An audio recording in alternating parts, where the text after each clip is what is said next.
ሰሞኑን ጥቂት ጀነራል መኮንኖች ተጠራርተው በመዶለት የህዝብን አደራ ወደ ጎን ትተው የመንግስት ግልበጣ በማካሄድ ለራሳቸው ጥቅም ያመቸናል ብለው ያመኑበትን ወታደራዊ አገዛዝ ለመመስረት ያደረጉትና የከሸፈባቸው ሙከራም የህዝብን ሐቀኛ ዓላማ ለማኮላሸት የተፈጸመ ክህደት ነው።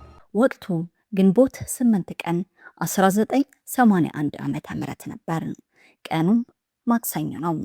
በአዲስ አበባ ጎዳናዎች ላይ የሚታየው እንቅስቃሴ ሰላማዊ ቢመስልም በዚያች ዕለት ጠዋት አዲስ አበባ እንደ ወትሯ ብትነቃም በመከላከያ ሚኒስቴር ግቢ ውስጥ ግን የሀገሪቱን ታሪክ ለዘላለም የሚቀይር ድራማ እየተከናወነ ነበር።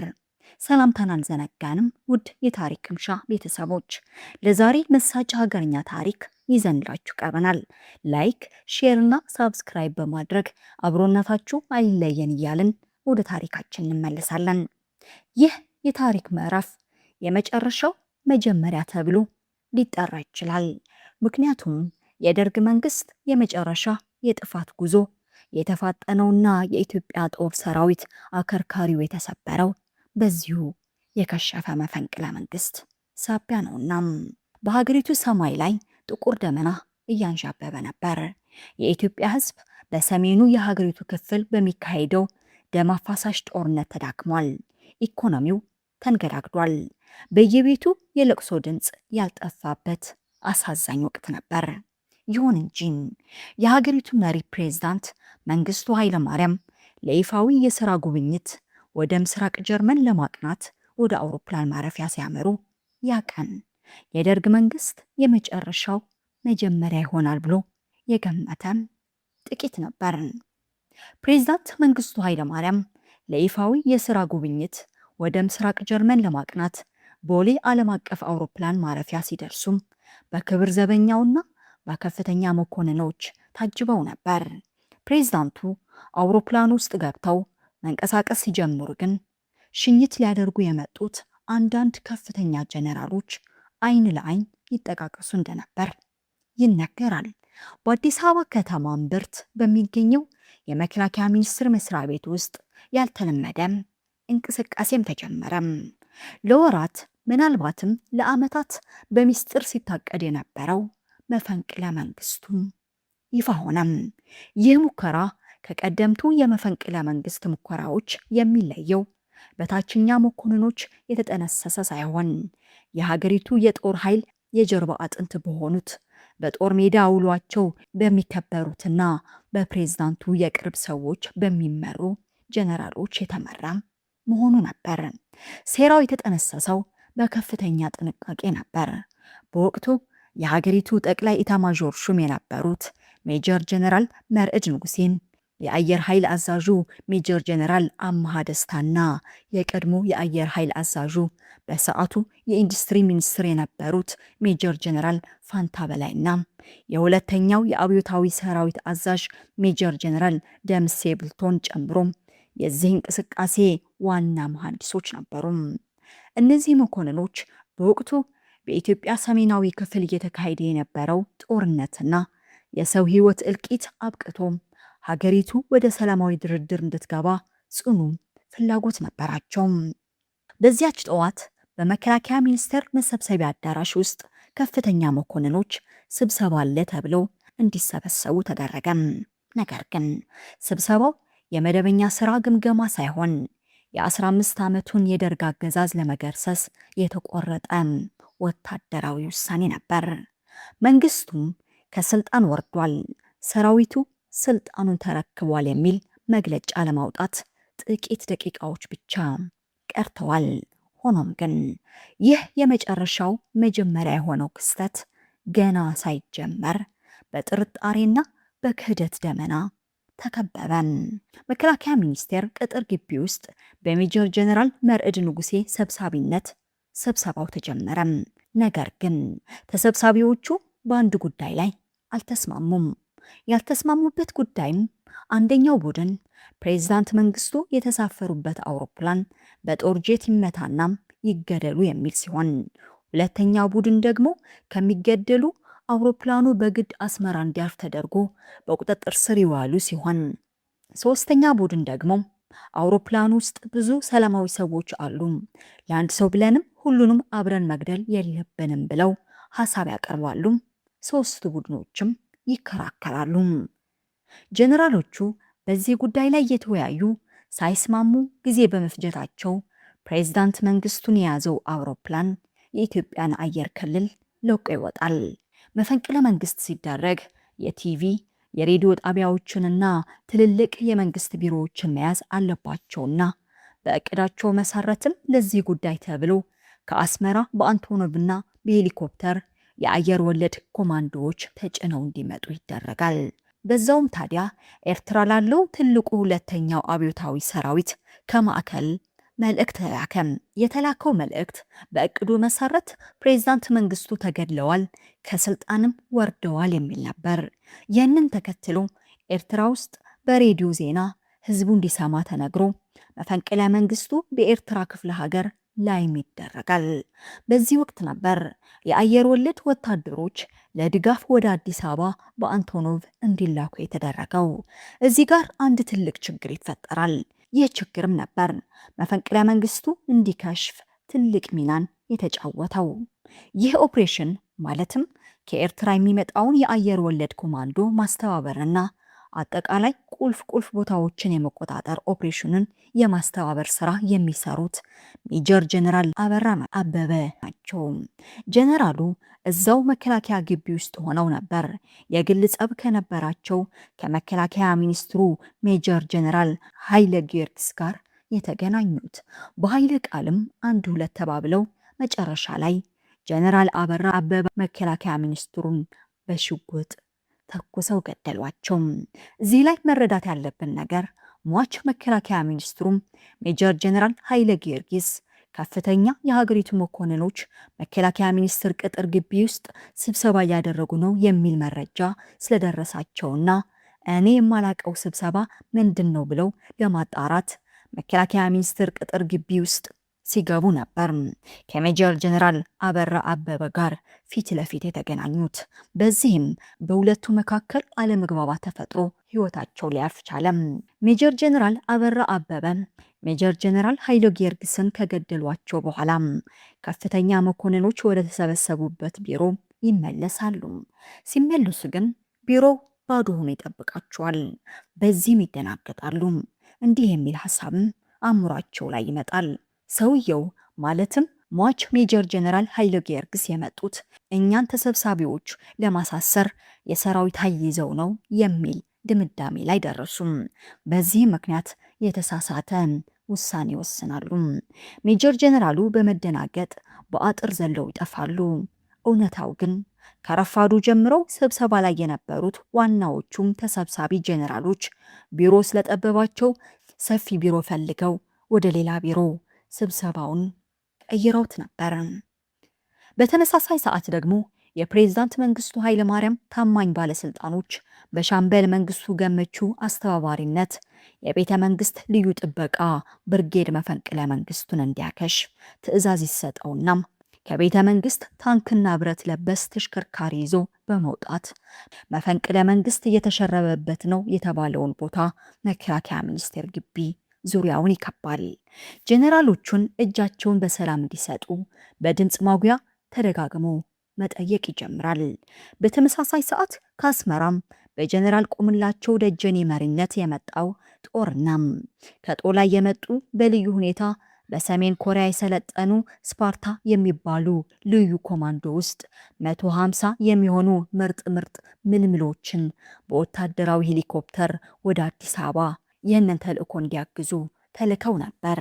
ጦሩ አዲስ አበባ ውስጥ በሚገኘው የፖስታ ቤትና መገናኛ ሚኒስቴር አካባቢ ባለው ክፍት ሜዳ ላይ እንዲያርፍ ተደርጎ መፈንቅለ መንግስቱን ከሚያስተባብሩ ጄኔራሎች ቀጣይ ትዕዛዝ እንዲጠባበቅ ተደርጎ ነበር።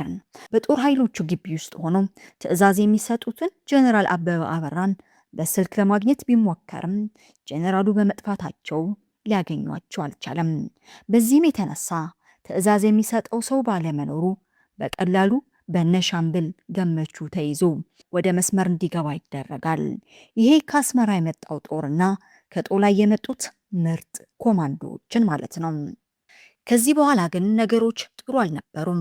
ስብሰባ ላይ የነበሩት ከ14 በላይ የሆኑ ጀነራሎች ቀትር ላይ ጀምሮ የጀመሩት ስብሰባ ይሄ ነው የሚባል ውሳኔ ሳይሰጡ ቀኑ ይመሽባቸዋል። ጀነራል መርዕድ ንጉሴም የአየር ኃይልን ድጋፍ በመጠየቅ የከበባቸው ታንከኛ ጦር ላይ ቦምብ እንዲጣል ቢሞክሩም አልተሳካላቸውም። በተጨማሪም የሜጀር ጀነራል አበራ አበበ በድንገት መጥፋትና ከአስመራና ከጦር ላይ የመጣው ድጋፍ ሰጪ ጦር በሰዓቱ ባለመድረሱ እንዲሁም ምርጫ በማጣታቸው ኢታማዦር ሹም ሜጀር ጀነራል መርዕድ ንጉሴና የአየር ኃይሉ አዛዥ ሜጀር ጀነራል አማሃ ደስታ ራሳቸውን ሲያጠፉ ቀሪዎቹ ጀነራሎች እዛው የስብሰባ ቢሮ ውስጥ እንዳሉ ነበር በቤተ መንግስት ጥበቃ ጦር የተያዙት። ይሄ ሁሉ የሆነው ከቀኑ 8 ሰዓት እስከ ምሽት 5 ሰዓት ባለው ሰዓት ውስጥ ነው። ኤርትራ ውስጥ መፈንቅለ መንግስቱ እንደታሰበው ተሳክቶ የፕሬዝዳንት መንግስቱን መገደልና ጦርነት ማብቃቱ በሬዲዮ የተነገረ ቢሆንም ነገር ግን በማግስቱም በግንቦት 9 ምሽት ፕሬዝዳንት መንግስቱ ኃይለማርያም ከምስራቅ ጀርመን ጉብኝታቸውን አቋርጠው ስለመጡ ሞተዋል የተባለው ውሸት መሆኑን በመታወቁም በኤርትራ የሚገኘው ግዙፉ ሁለተኛው አብዮታዊ ሰራዊት ወደ መንግስቱ ኃይለማርያም በማድላቱም ከሁለት ቀናት መፈንቅለ መንግስት በኋላ በግንቦት 10 1981 የሁለተኛው የአብዮታዊ ሰራዊት አዛዥ ሜጀር ጀነራል ደምሴ ቡልቶን ጨምሮ ሌሎች እስከ 18 የሚሆኑ ከፍተኛ አዛዦችን እጅግ አሰቃቂ በሆነ ሁኔታ ነበር የተገደሉት። የጀነራሎችን አስከሬን ክብራቸውን በሚነካ መልኩ ከመኪና መጉተት ጀምሮ በጣም ብዙ አጸያፊ ነገሮች ተደርጎበታል። በዚህም መፈንቅለ መንግስቱ ሙሉ በሙሉ በግንቦት 10 ኤርትራ ላይ ከሸፈ ማለት ነው። በመፈንቅለ መንግስቱ ምሽት 2 ጀነራሎች መኮንኖች የገቡበት ሳይታወቅ ጠፍተዋል። አንደኛው ጀነራል ከ3 ቀናት በኋላ ነበር በራሳቸው ፍላጎት ከተደበቁበት ቦታ ወጥተው ለመከላከያ ሚኒስቴር ጥበቃዎች እጃቸውን ለፍቃዳቸው የሰጡት። እሳቸውም ጀነራል ፋንታ በላይ ነበሩ።